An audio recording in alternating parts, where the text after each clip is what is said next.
Hi friends, అవార్యూ ఈరోజు మనం ఈ వీడియోలో మహబూబ్నగర్ జిల్లా కేంద్రానికి 26 కిలోమీటర్ డిస్టెన్స్లోను, జడ్చర్ల మండల కేంద్రానికి 10 కిలోమీటర్ డిస్టెన్స్లోను ఉన్న నెక్కొండ గ్రామంలోని కొండపై ఉన్న వివిధ ఆలయాలని ఈ వీడియోలో దర్శించుకునే ప్రయత్నం చేద్దాం.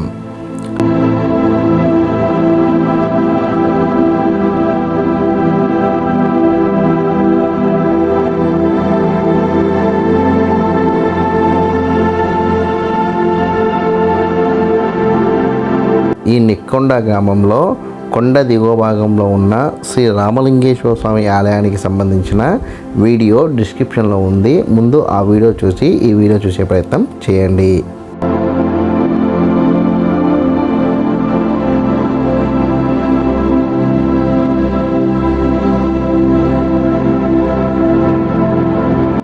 ఈ నెక్కొండ గ్రామంలో కొండపై ఉన్న ఆలయాల్ని దర్శించుకోవడానికి మనం మెట్ల మార్గంలో కాలినడకన ద్వారా కొండపైకి చేరుకోవాల్సి ఉంటుంది.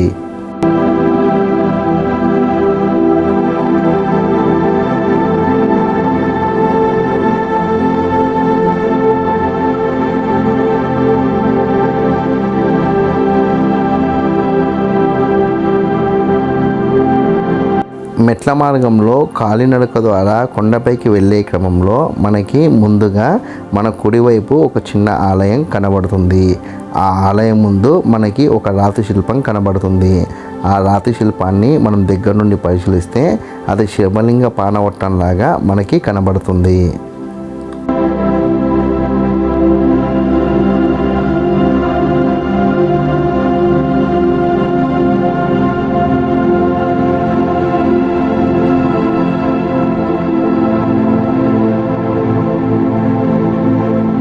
ఈ కొండపైకి వెళ్ళే క్రమంలో మనకి మొదటగా వచ్చే ఆలయం శ్రీ ఆంజనేయ స్వామి వారి ఆలయం.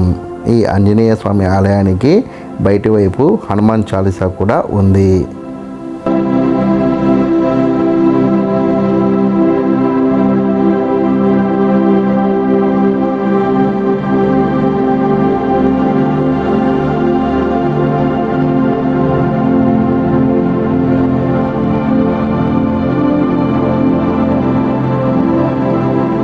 ఈ ఆంజనేయ స్వామి ఆలయానికి బయటి వైపు ఒక ధ్వజస్తంభం ఉంది.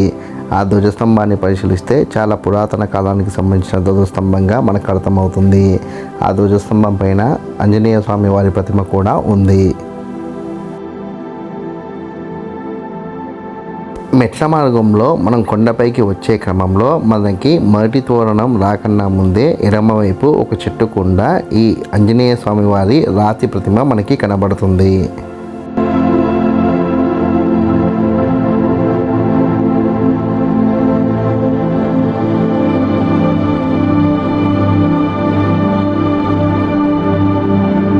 ఆంజనేయ స్వామి ఆలయాన్ని దాటి మనం మరిన్ని మెట్లు ఎక్కి కొండపైకి చేరుకోవాల్సి ఉంటుంది.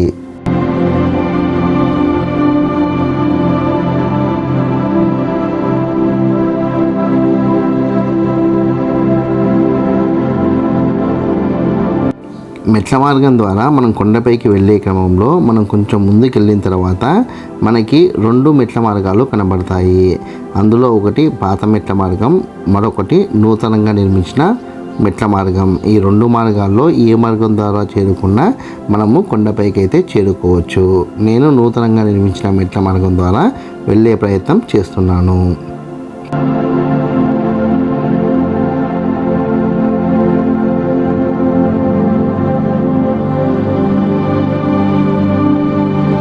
ఈ కొండ చుట్టూ ఆకుపచ్చని చెట్లు ఉండడం వల్ల ఇక్కడ ఉన్న వాతావరణం చాలా ఆహ్లాదకరంగా ఉంది.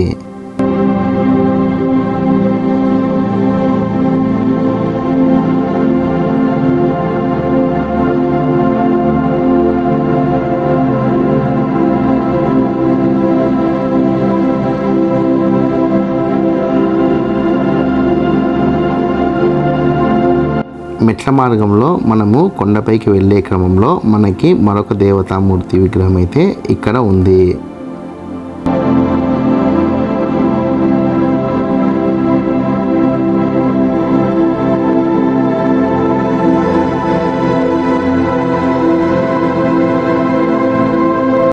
ఇప్పుడు మీరు వీడియోలో చూస్తున్న ద్వారమే ఆలయంలోకి ప్రవేశించే ప్రవేశ ద్వారం.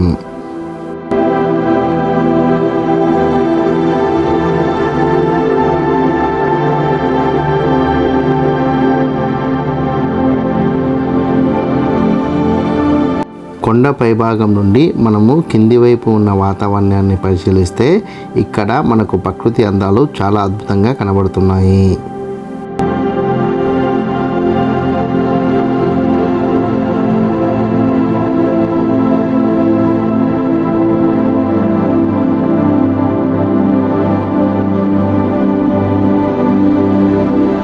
ఈ ఆలయంలో ప్రతి సంవత్సరం బ్రహ్మోత్సవాలు కూడా జరుగుతాయని ఇక్కడున్న స్థానికులు మనకు తెలిపారు.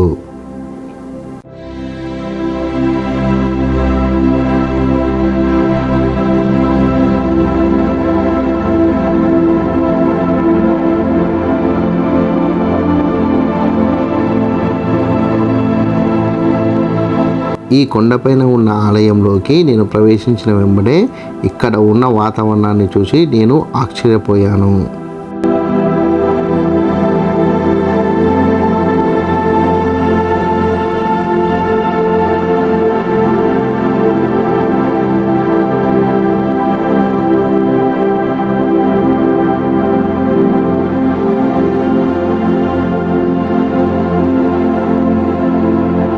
గంగాపూర్లో ఉన్న శ్రీ చెన్నకేశవ స్వామి ఆలయానికి అతి సమీపంలో ఇటువంటి ఆలయం ఉన్న సంగతి నాకు ఇప్పటి వరకైతే తెలియదు. ఒకవేళ మీకు కూడా తెలియకపోతే ఈసారి ఖచ్చితంగా గంగాపూర్కి వెళ్ళినప్పుడు నెక్కొండ గ్రామంలో ఉన్న ఈ ఆలయాన్ని కూడా ఖచ్చితంగా సందర్శించండి. మీరు మంచి అనుభూతిని చెందుతారు.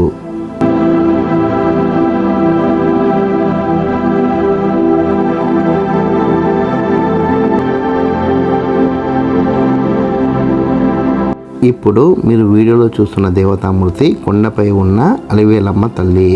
ఈ అలివేలమ్మ తల్లి విగ్రహాన్ని ఇక్కడ ప్రతిష్ఠించిన విగ్రహంగా ఆలయ సభ్యులు మనకు తెలిపారు.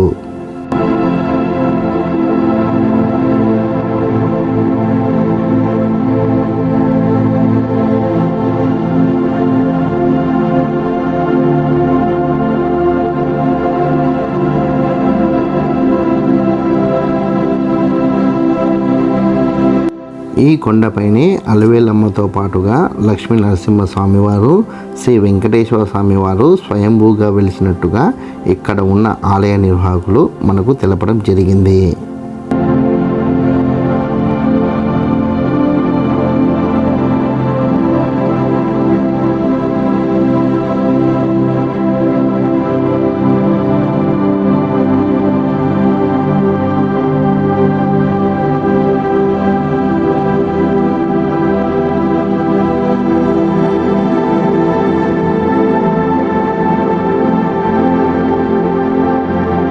ఇప్పుడు మీరు వీడియోలో చూస్తున్న దేవతామూర్తి శివలింగం.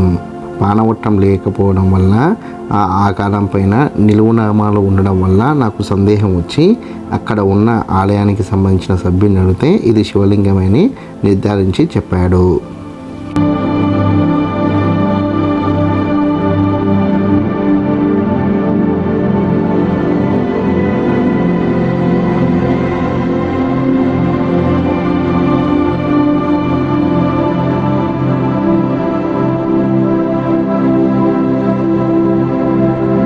ఇప్పుడు మనం ఈ కొండపైన స్వయంభూగా వెలిసిన శ్రీ లక్ష్మీ నరసింహస్వామి వారిని దర్శించుకోబోతున్నాం.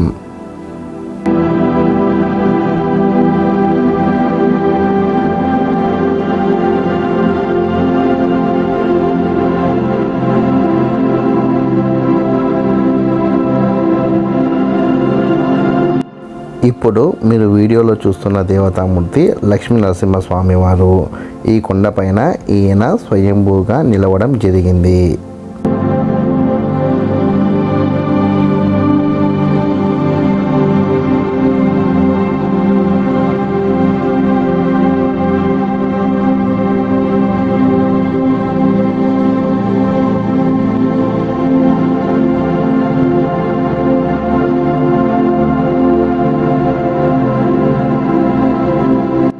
ఈ కొండపై ఉన్న వెంకటేశ్వర స్వామి ఆలయాన్ని దర్శించుకునే క్రమంలో వెంకటేశ్వర స్వామి ఆలయానికి ఎదురుగా ఒక రాతి మండపం మనకు కనబడుతుంది.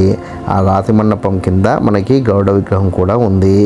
ఈ రాతి మండపానికి సంబంధించిన నిర్మాణ శైలిని మనం పరిశీలిస్తే ఈ నిర్మాణ శైలి కాకతీయుల శిల్పశైలికి అతి చేరువగా ఉంది.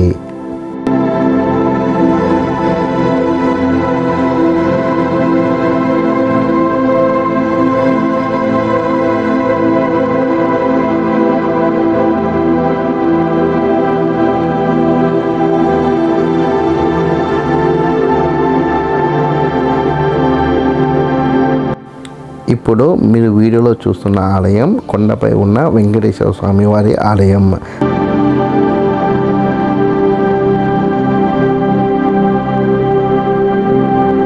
ఈ వెంకటేశ్వర స్వామి ఆలయంలో స్వయంభూగా వెలిసిన శ్రీ వెంకటేశ్వర స్వామి వారిని మనం ఇప్పుడు దర్శించుకుంటున్నాం.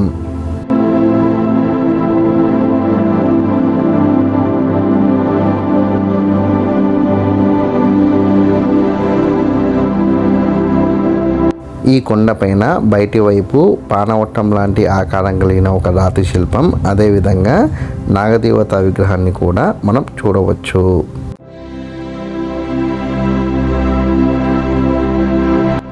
కొండపై ఉన్న ఆలయానికి సంబంధించిన బయటి వైపు ఈ విధంగా అద్భుతంగా ఎంతో ఆకర్షణీయంగా ఉంది.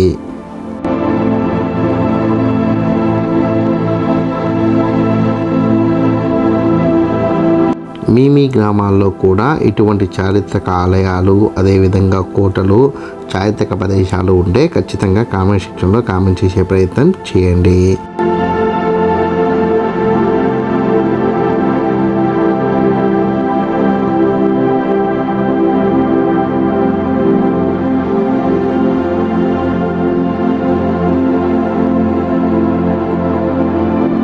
ఈ వీడియో కనుక మీకు నచ్చినట్లయితే లైక్ చేయండి, కామెంట్ చేయండి, షేర్ చేయండి. ఛానల్ని మట్టుకు ఖచ్చితంగా సబ్స్క్రైబ్ చేసుకోండి. జై హింద్, వందే మాతరం.